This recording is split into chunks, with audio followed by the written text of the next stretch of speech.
करंती। ए channel रो समस्त संवाद गुड़िक तथ्य भित्तिक और सत्य उपर आधारित। तेणु ए चैनल को आपण देखंतु, लाइक शेयर सब्सक्राइब करंतु। चंदनेश्वर रे भोगराई बीजेडी रो 28तम प्रतिष्ठा दिवस पालित। भोगराई बिजु जनता दल तरफ 28तम प्रतिष्ठा दिवस चंदनेश्वर बसस्टाण्ड पड़िया ठारे पालन करा जाइछि। एथिरे भोगराई बिजु जनता दलर सभापति रमाकांत करण पौरोहित्य करिथिला बेले भोगराई विधायक गौतम बुद्ध दास जोगदेई वर्तमान राज्य सरकार विभिन्न क्षेत्र में विफल होइथिबा कही मोहन सरकार को समालोचना करिथिले। 25 वर्ष तले देखिथिबे ओडिसा रे अनाहार मृत्यु होतला, ओडिसा रे चासी आत्महत्या होतला, ओडिसा रे दारिद्र्य एते थिला जे खबर कागज रा पुष्ठा वर्णन करुतला। सेतिके बळे खोजा पड़ितला गोटे नेता। सेतबेले बिजू बाबू करे सुपुत्र नवीन बाबू को हमर वरिष्ठ नेता माने डाकी के आनिथिले। तांकर त्याग, तांकर निष्ठा। विधायक श्री दास आहुरी कहिथिले जे बीजेडी सुप्रीमो तथा पूर्वतन मुख्यमंत्री नवीन पटनायक 24 वर्ष धरी निरंतर सेवा करी लोकंकर हृदय को जिणी पारिछंती। पुनश्च से क्षमता को फेरिबे बोली दृढ़ोक्तिर सह प्रकाश करिछंती।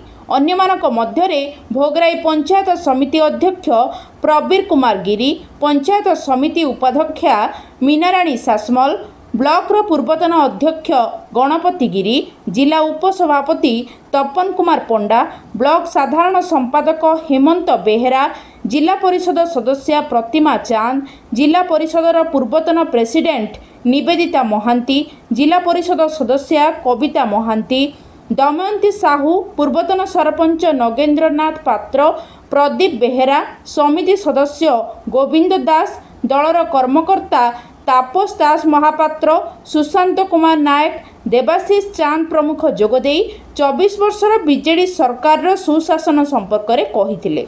एही अवसर में चंदनेश्वर ठारे थिबा प्रबाद पुरुष स्वर्गत बिजू पट्टनायक प्रतिमूर्ति रे दलीय कर्मी और नेता माने श्रद्धासुमन अर्पण करथिले। एथिरे भोगराई निर्वाचन मंडलीर 50 कोटी पंचायतर बहु दलीय कर्मी, नेता और समर्थक माने जोग देइथिले।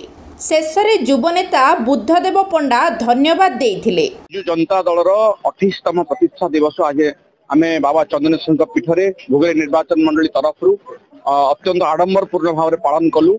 आपण माने जानिथिबे बिजू जनता दल होची गोटे आंचलिक दल जहाँ 27 वर्ष पूर्वे प्रतिष्ठा होता। बिजू बाबूंकर देहांत परे ओडिशा को किए नेतृत्व दब सेतबेले समस्ते भाबुथिले जे ओडिशा जो कांग्रेस रो सरकार चलथिला से कांग्रेस सरकार ओडिशा को तଳିतଳାନ୍ତ कर देइथिले।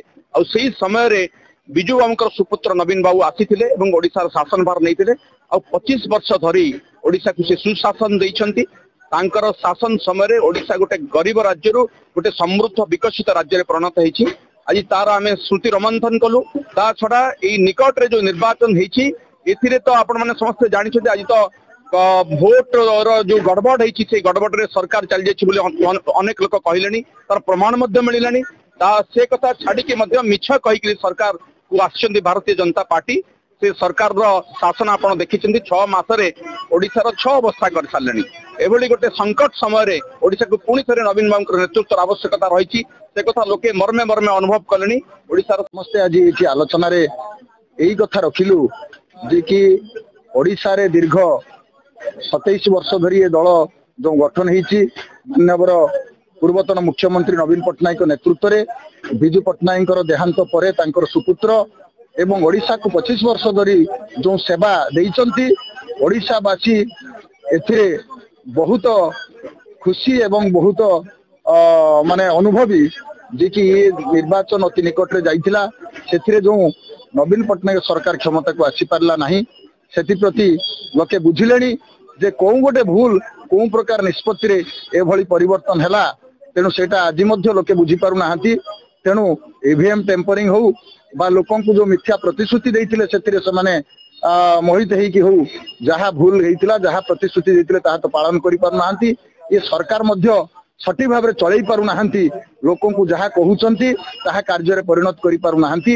ये कथा लोक आज ओडिशावासी बुझिलेनी। तेणु तांको दलर मध्य नेता ते रघुवर। बालेश्वर जिला भोगराई भगवान चंद्र बेहरा रिपोर्ट सत्य संधान।